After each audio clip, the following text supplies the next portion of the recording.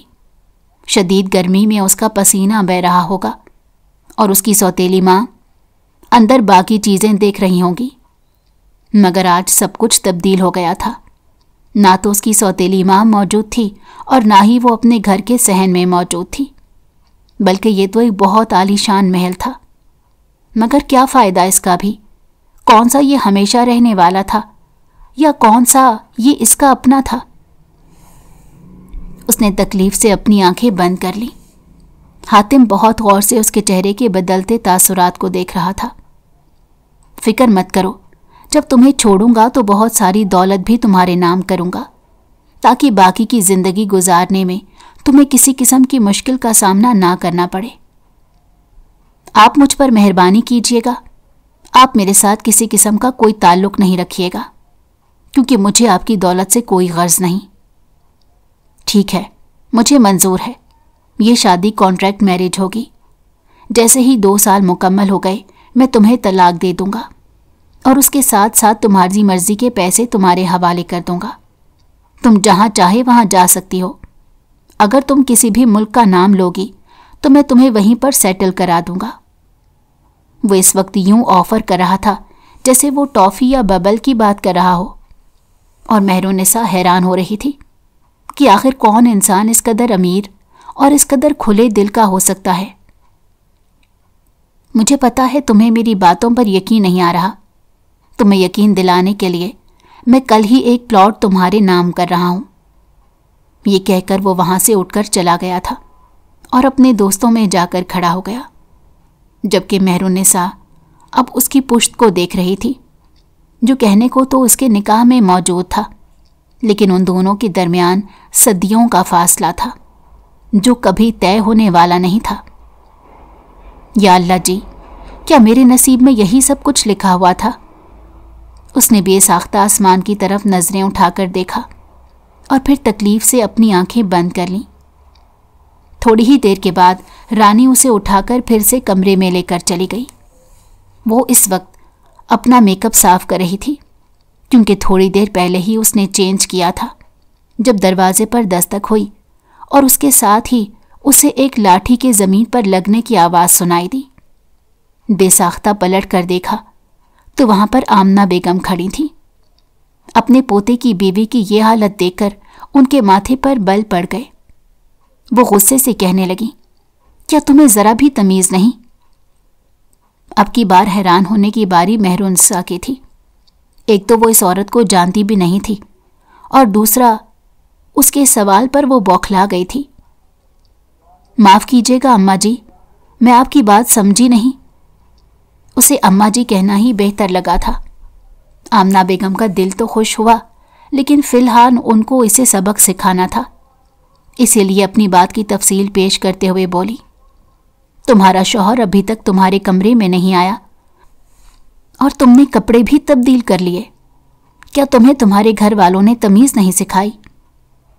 اس سے پہلے کہ وہ کوئی جواب دیتی، آمنہ بیگم خود ہی خاموش ہو گئی۔ وہ کیسے بھول سکتی تھیں کہ اس بیچاری کے تو ماں باپ ہی نہیں، اور یہ کہانی انہیں حاتم نے ہی بنا کر سنائی تھی۔ اس نے مہرالنساء کو ابھی سمجھا دیا تھا کہ تم نے دادی جان کو یہی بتانا ہے کہ تمہارا اس دنیا میں کوئی نہیں، اور ہم دونوں کی ملاقات ایکسیڈنٹ میں ہوئی تھی، جس میں تم نے میری مدد کی تھی اور تم نے میری زندگی بچائی تھی، کیونکہ دادی جان ان لوگوں کو بہت پسند کرتی ہیں جو لوگ میرے کام آتے ہیں۔ وہ ایسا کرنے پر راضی تو ہو گئی تھی، لیکن اب اسے یہ کام بہت مشکل لگ رہا تھا۔ مجھے معاف کرنا بیٹا، اگر میں نے تمہارا دل دکھایا ہو۔ یہ کہہ کر وہ چھوٹے چھوٹے قدم اٹھاتی اس کے پاس آئیں اور اس کے عین سامنے کھڑے ہو کر کہنے لگیں، دیکھو بیٹا،